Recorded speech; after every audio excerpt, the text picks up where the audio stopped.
आप सोच सकते हैं दोस्तों, मई की इस भयंकर गर्मी में जहाँ सबका हाल बेहाल है, तो कोई ऐसी जगह भी हो सकती है जहाँ दोपहर में अचानक बर्फबारी हो और हाथ पैर सून हो जाए। जी हाँ, मैं इस वक्त केदारनाथ धाम में खड़ी हूँ, जहाँ मौसम हर 10 मिनट में बदल रहा है। कहते हैं केदारनाथ कोई अपनी मर्जी से नहीं आता, जब तक बाबा खुद न बुलाए। तो चलिए दोस्तों, हम जयपुर राजस्थान से केदारनाथ की मंगलमयी यात्रा शुरू करते हैं। मेरे इस रूहानी सफर की शुरुआत जयपुर जंक्शन से हुई। मैं काफी एक्साइटेड थी क्योंकि मुझे मेरे बाबा ने बुलाया था।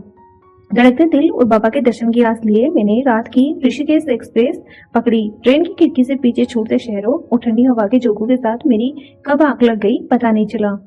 करीब 12 घंटे के आरामदायक सफर के बाद अगली सुबह मेरी ट्रेन उत्तराखंड के खूबसूरत ऋषिकेश रेलवे स्टेशन पर जाकर रुकी। ट्रेन से उतरते ही पहाड़ों की ताजी हवा ने जयपुर की खतरनाक गर्मी की सारी थकान उतार दी। ऋषिकेश स्टेशन से बाहर आते ही असली पहाड़ों का एडवेंचर शुरू हुआ। मुझे मन ही मन बहुत खुशी हो रही थी। फिर मैंने सोनप्रयाग के लिए एक शेयरिंग टैक्सी ली।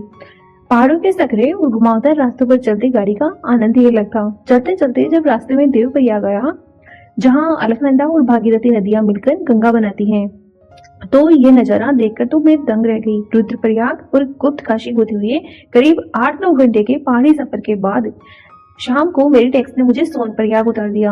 अब बात ये थी, सोनप्रयाग से आगे प्राइवेट गाड़ियां नहीं जाती हैं, इसलिए मैंने लोकल जीप ली और 5 किलोमीटर दूर गौरीकुंड पहुंच गई, जो केदारनाथ ट्रेक का स्टार्टिंग पॉइंट है। गौरीकुंड अच्छी वाली ठंड थी। मैंने रात को यहीं रातवासा किया ताकि सुबह आराम से चढ़ाई के लिए शरीर को आराम मिले। फिर मेरी आंखें सुबह 3:30 बजे खुल गई। बाहर देखा तो गहरी धुंध और कड़ाके की ठंड थी। मैंने अपने ऊनी कपड़े सही करे, फिर बैग में रेनकोट डाला और सीधे गौरीकुंड की तरफ बढ़ गई। वहां चारों तरफ पैर रखने की जगह नहीं है। मई का महीना होने की वजह से श्रद्धालुओं की भारी भीड़ उमड़ रही है। हर तरफ बस एक ही गूंज है, हर हर महादेव। ठंडी हवा के झोंके चेहरे पर लग रहे थे। मैंने अपने भारी वोलन जैकेट की जिप ऊपर तक चढ़ाई, वाटरप्रूफ दस्ताने पहने और हाथ में ट्रैकिंग पोल ली और गौरीकुंड दर्शन करे। वहां गर्म पानी के कुंड से भाप उठ रही थी। दोस्तों, अब आप सोचेंगे, जब केदारनाथ और गौरीकुंड में इतनी हार्ड कपाने वाली ठंड होती है, तो गौरीकुंड का पानी हमेशा उबलता हुआ क्यों रहता है?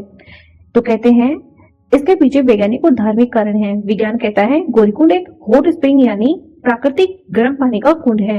हिमालय के पहाड़ों के नीचे जमीन की गहराई में बहुत ज्यादा गर्मी और सल्फर जैसी गैसें हैं।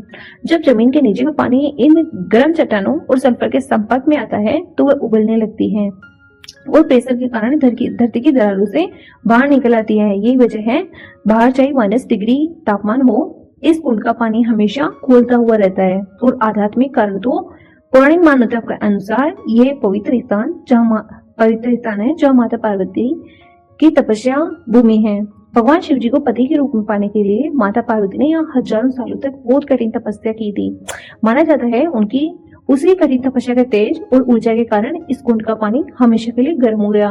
केदारनाथ की चढ़ाई शुरू करने से पहले श्रद्धालु शुद्धि के लिए इस पवित्र कुंड के पानी को छूकर या स्नान करके बाबा के दरबार की ओर आगे बढ़ते हैं। पानी डीप लेवल में गर्म रहता है, लेकिन ऊपर ठंड की वजह से थोड़ा नहाने जैसा नोबल रहता है। फिर मैंने भी पानी को छूकर मन में बाबा का ध्यान किया और उस कठिन 17 किलोमीटर की खड़ी चढ़ाई पर अपना पहला कदम बढ़ा दिया। चढ़ाई सचमुच बहुत खड़ी और थका देने वाली थी, लेकिन मेरा क्रेज कम नहीं था। रास्ते में पास से गुजरते घोड़े और खच्चरों की घंटियों की आवाज और डंडी कंठी पर बैठे लोग बुजुर्गों को देखकर मन में बार बार आ रहा था, क्या मैं पैदल पूरी चढ़ाई कर पाऊंगी? मेरे फेफड़े फूल रहे थे, सांसें तेजी से चल रही थी। हर कुछ किलोमीटर पर रुककर पानी पीती। तभी सामने से आ रहे एक थके हुए लेकिन मुस्कुराते हुए यात्री ने मुझसे कहा, हिम्मत बता रो बहन, बस कुछ घंटे और बोलो जय केदार बाबा की। उन शब्दों ने मुझ में 100 घोड़ों की ताकत फूंक दी। जैसे ही मैं लिंचोली पहुंची, मौसम ने अचानक यूटर्न ले लिया। धूप पूरी तरह गायब हो चुकी थी और आसमान में बादल छा गए।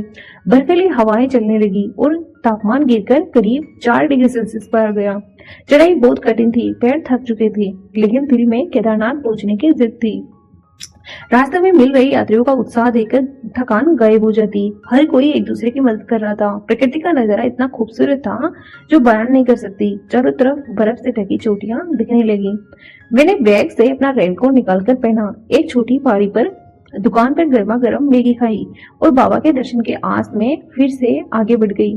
फिर शाम 4:30 बजे आखिरकार चढ़ाई खत्म हुई। जैसे ही मैंने केदारनाथ बेस कैंप पार किया, तब सामने गर्जना करता हुआ सुमेरु पर्वत और उसकी गोद में भव्य केदारनाथ मंदिर साफ दिख रहा था। पैरों का सारा दर्द एक सेकंड में गायब हो गया। आत्मा जैसे तृप्त हो गई। ऐसे लग रहा है जैसे मैं किसी दूसरी दुनिया में आ गई हूँ। शाम के 6:30 बज चुके थे। महाआरती स्टार्ट होने वाली थी और -डिग्री की ठंड थी। सूरज ढल चुका था। भक्तों की भारी भीड़ के कारण मंदिर के आगे करीब 2 किलोमीटर लंबी लाइन लगी हुई थी। तभी मंदिर के बड़े बड़े शंख और डमरू बजने शुरू हुए। संध्या की महाआरती का समय हो गया था। पूरे मंदिर को आलीशान लाइटों और फूलों से सजाया गया। पुरोहितों के मंत्रोच्चार की ध्वनि जब पहाड़ों से टकराकर वापस गूंज रही थी, तो ऐसे पूरी केदारनाथ घाटी शिव में हो गई। ऐसे लग रहा था इस सुहावने एनवायरनमेंट में ठंड बिल्कुल बेअसर हो चुकी थी। मैं कतार में खड़ी, हाथ जोड़े बंद आंखों से बस इस जादुई पल को अपने अंदर समेट रही थी। केदारनाथ जो अंदर से पूरी तरह बदल देता है। तो दोस्तों, ये थी मेरी केदारनाथ की यात्रा। इस वीडियो में कौन सा मोमेंट आपको ज़्यादा अच्छा लगा, कमेंट में बताएं। और मैं हमेशा ऐसे इन्फॉर्मेटिव वीडियोस लाती रहती हूँ, तो चैनल को अभी सब्सक्राइब कर लें। धन्यवाद।